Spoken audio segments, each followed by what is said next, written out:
इय्याका नअबुदु व इय्याका नस्तईन। अच्छा स्वामी, पहले मुझे हाथ खड़ा करके आपने बताना है किधर तक मेरी आवाज जा रही है, किधर तक आवाज जा रही है। पीछे आवाज जा रही है, पीछे।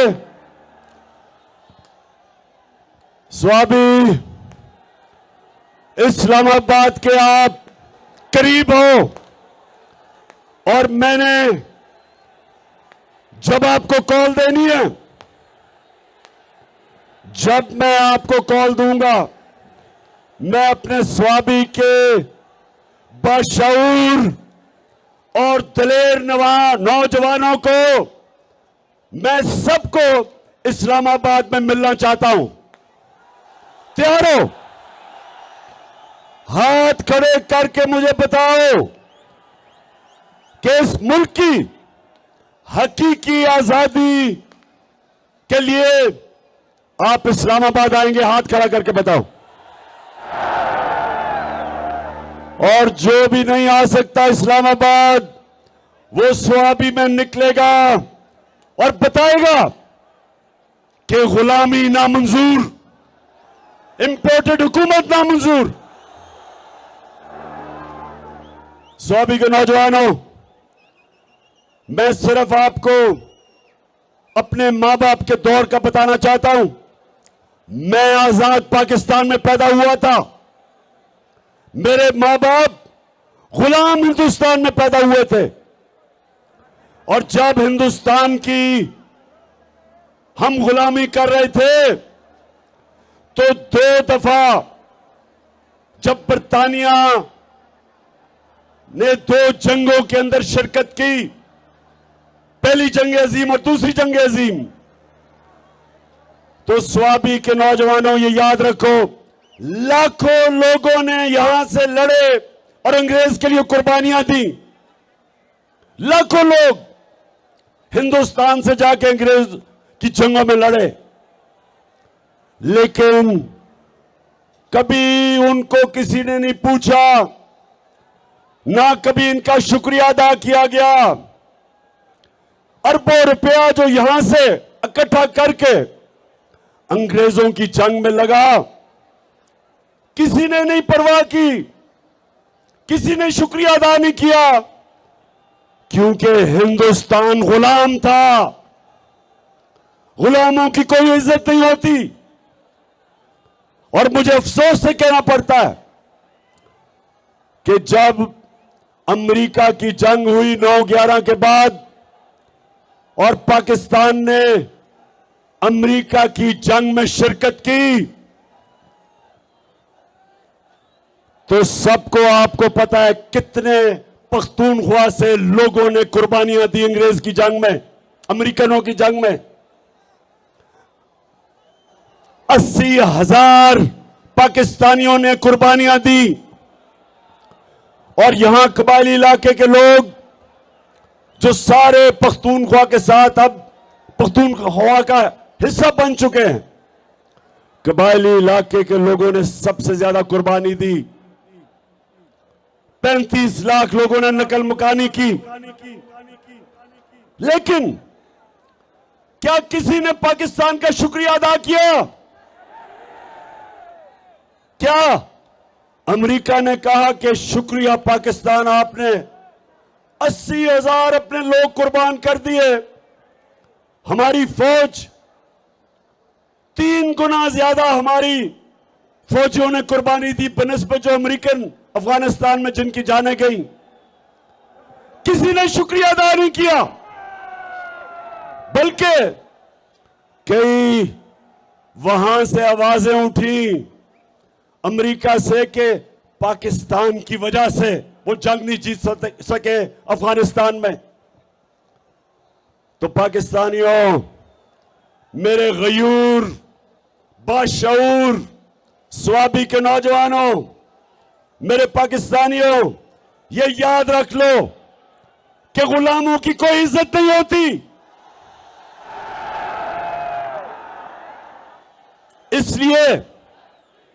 इसलिए ये जो इंपोर्टेड हुकूमत अमरीकी साजिश के तहत बाहर की साजिश और अंदर की साजिश ने मिलके जो ये हुकूमत हमारे पे मुलव्वस की है, मेरी कौम आप तैयार हो जाओ। हमने किसी सूरत अमरीकों के गुलामों को, चोरों और डाकुओं को हमने किसी सूरत तस्लीम नहीं करना। इसलिए आप सबने स्वाबी पास है इस्लामाबाद से, आप सबने आना है और मेरे साथ शिरकत करनी है। और हमने इस इंपोर्टेड हुकूमत को पैगाम देना है, और जिन्होंने मुसल्लत किया ये हुकूमत कि ये एक आजाद कौम है, हम वो लोग हैं जो कि दुनिया के सबसे अजीम लीडर हमारे नबी सल्लल्लाहु अलैहि वसल्लम, हम उनकी उम्मत हैं। और स्वाबी जब पाकिस्तान बन रहा था, पाकिस्तान का नारा क्या था? नारा यह था कि पाकिस्तान का मतलब क्या? स्वाबी ये दोनों जरदारी और शरीफ 10 साल जब इन्होंने हुकूमत की 2008 और 18 के दरमियान,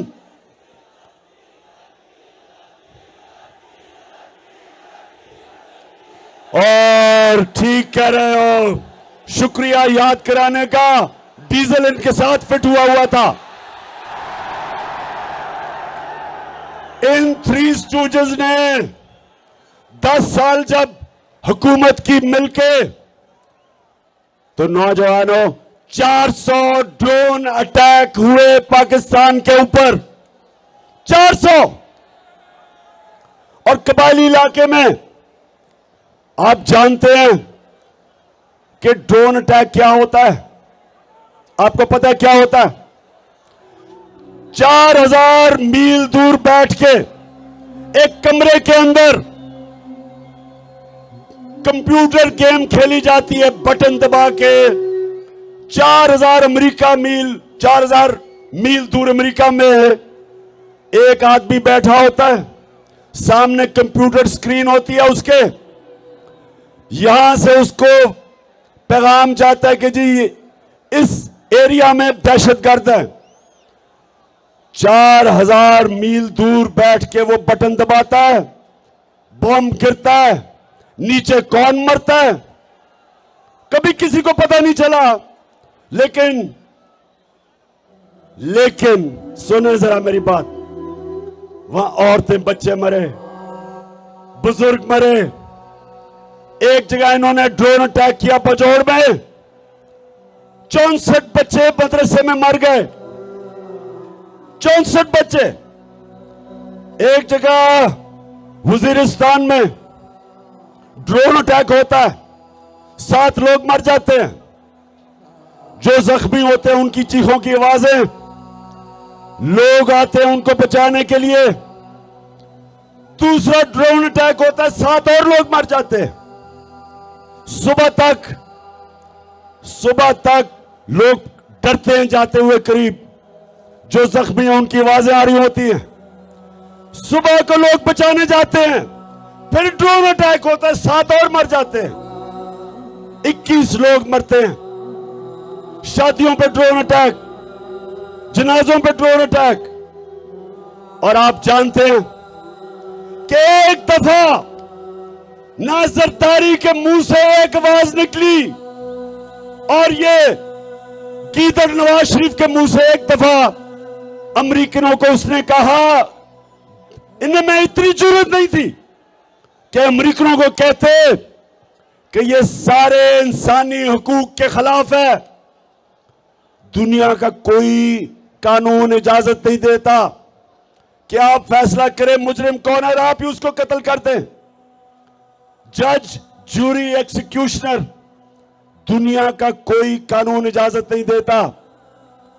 लेकिन इस मुल्क पे जिनके लिए हम जंग लड़ रहे थे, 400 ड्रोन अटैक हुए, एक दफा इन दोनों ने जुर्रत नहीं की अमेरिका को कहने के लिए कि क्या आप अपने मुल्क में दहशतगर्द के ऊपर ड्रोन अटैक करेंगे?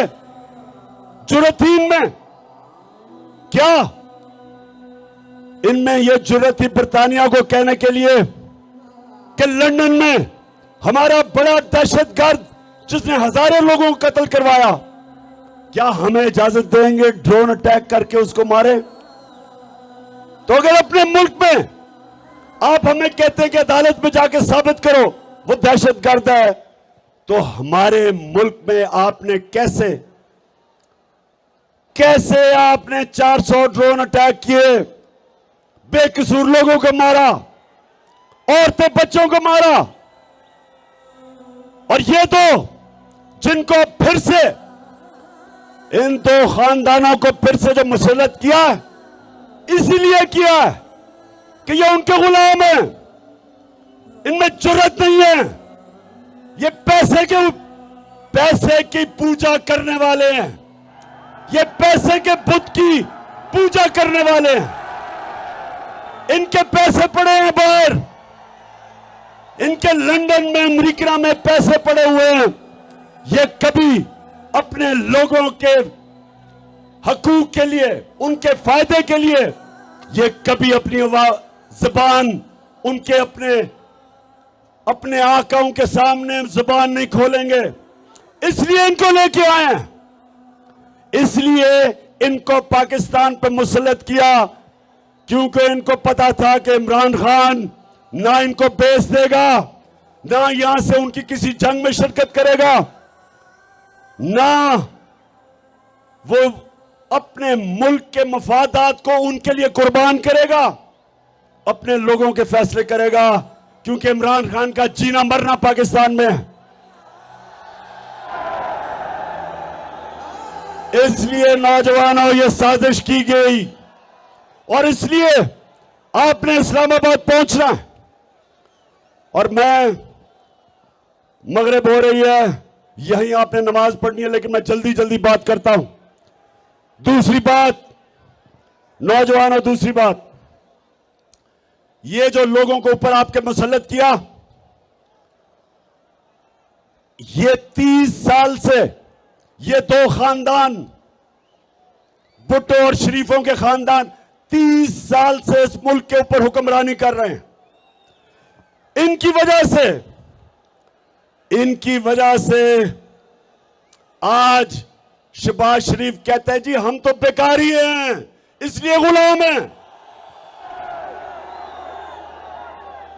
और इनका एक और वजीर कहता है हम तो वेंटिलेटर पे हैं, हम तो अमेरिका की गुलामी करने पे मजबूर हैं।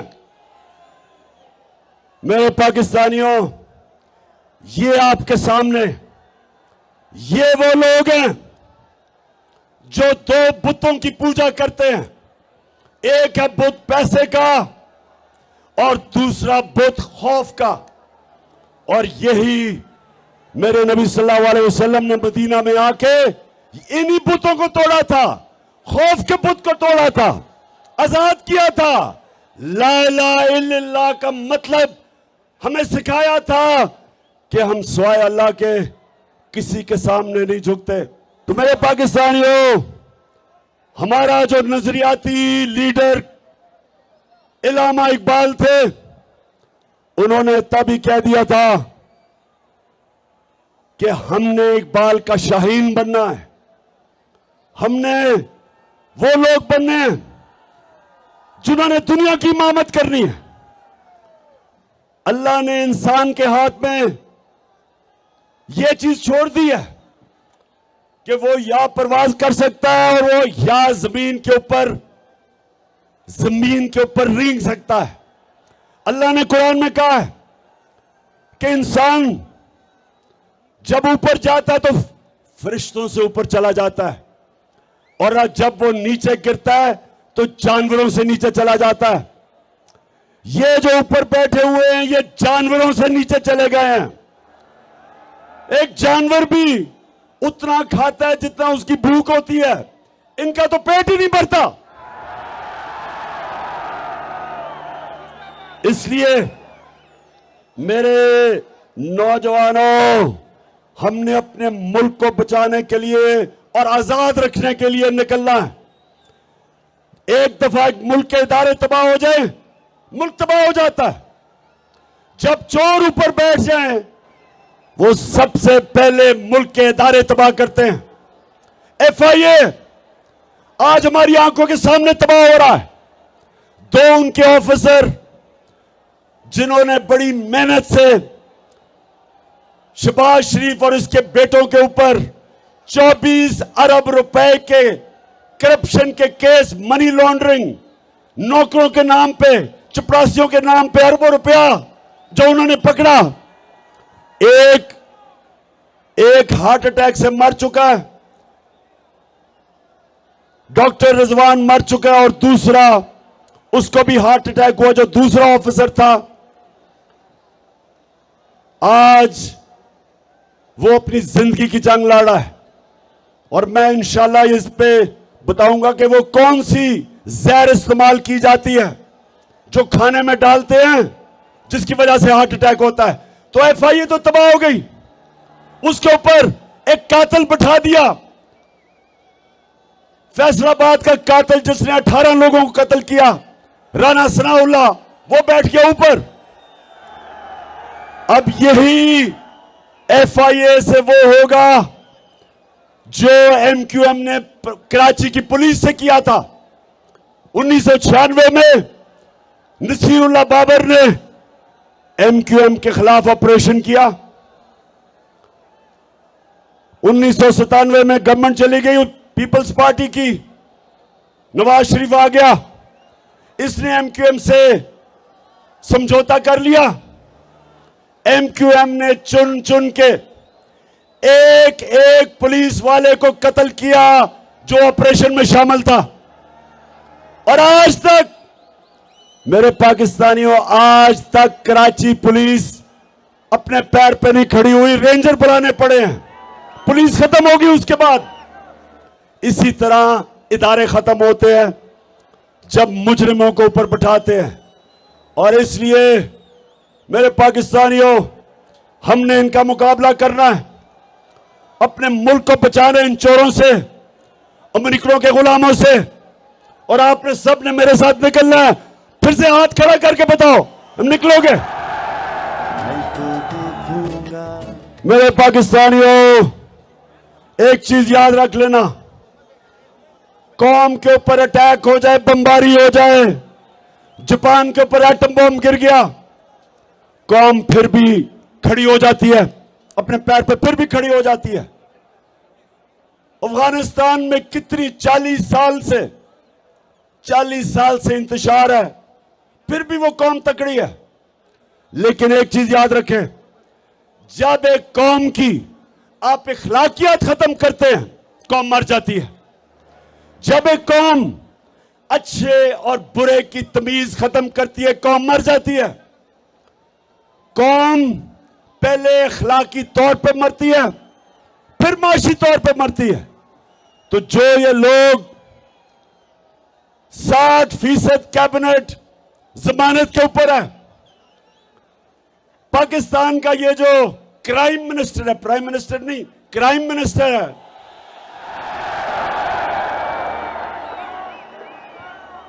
इसके ऊपर ये जमानत पे भी है। और इसके ऊपर और बेटे जो चीफ मिनिस्टर है, इनके ऊपर सिर्फ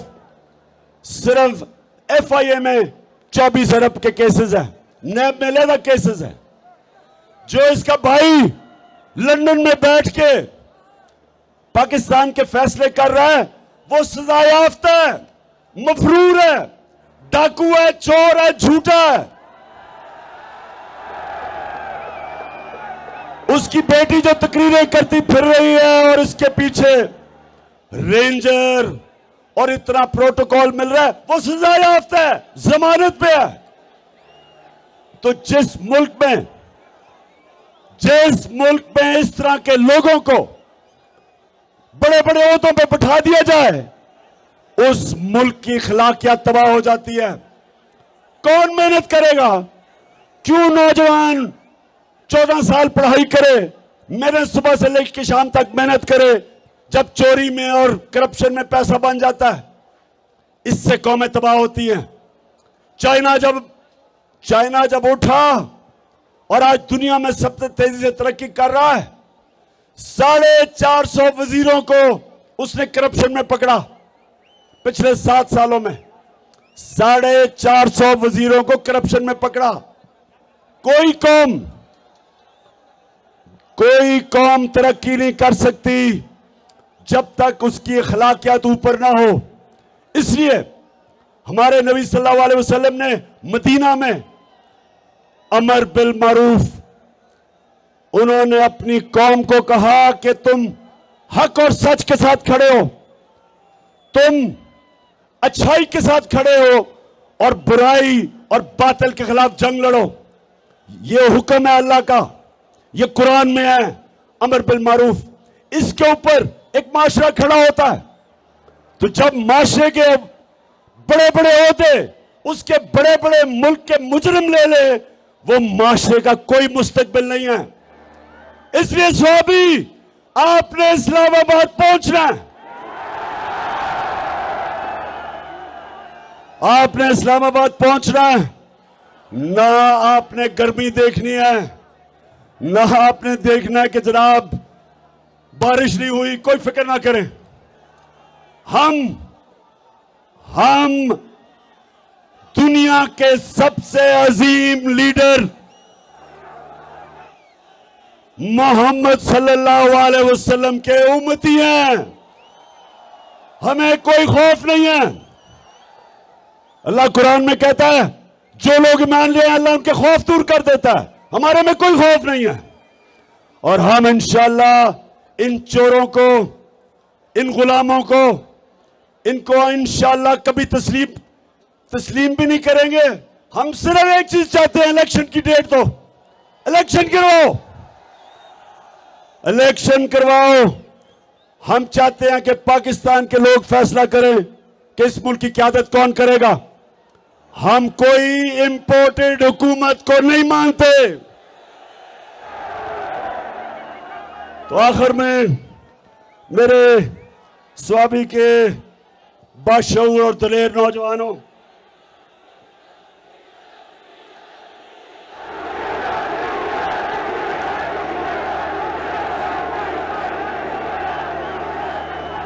डीजल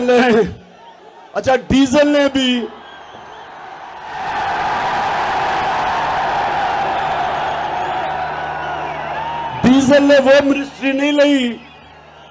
हमने समझा जी बड़ा इस्लाम का ठेकेदार है, ये बड़ी अच्छी कोई वज़ीरत लेगा, कुछ लोगों को बताएगा इस्लाम के मुतालिक, कोई तालीम की वजारत लेगा।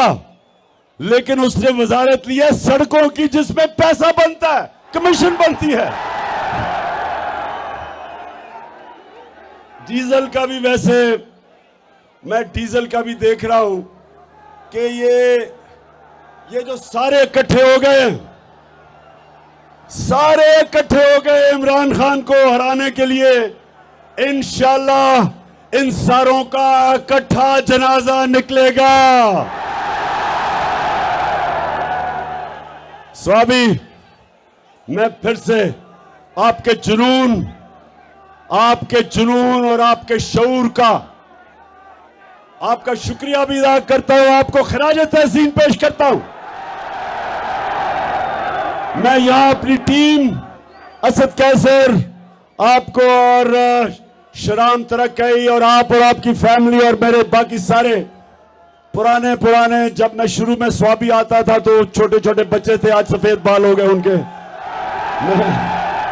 मैं आप सबको आज खराज तहसीन पेश करता हूं कि आपने मेरे साथ इतनी ऊंच नीच में इतना मेरे साथ वक्त गुजारा। आप बुरे वक्त में भी मेरे साथ खड़े हुए।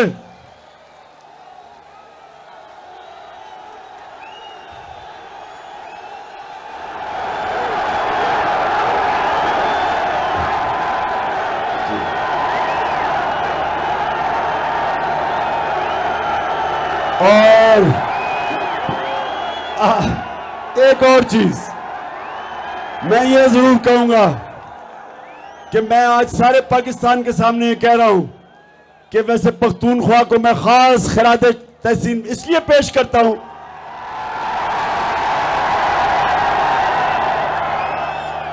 सारे पाकिस्तान में ये कह रहा हूं कि सारे पख्तूनख्वा में सिर्फ एक लोटा हुआ, एक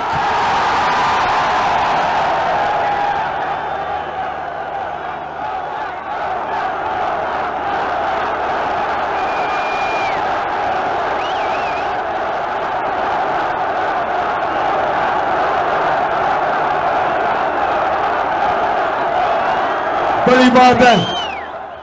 इसका मतलब कि यहां वफादारी भी ज्यादा है, यहां ईमान भी ज्यादा है, या माशाल्लाह आपकी अखलाकियात भी ज्यादा है। हालांकि कल फैसलाबाद के लोगों को मैंने कहा, वैसे जिस तरह फैसलाबाद में कल लोग निकले हैं, मैंने कभी अपनी जिंदगी में इस तरह की जोश और जज्बा फैसलाबाद में नहीं देखा। लेकिन मैंने एक गिला किया फैसलाबाद से,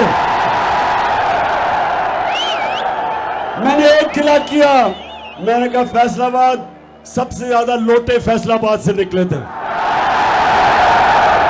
और उन्होंने मेरे से वादा किया कि एक भी लोटा अगला इलेक्शन फैसलाबाद से नहीं जीतेगा इंशाल्लाह। अब सारे पाकिस्तान को पता है कि लोटे कौन थे, लेकिन इलेक्शन कमीशन को नहीं अभी तक समझ आ रही लोटों की।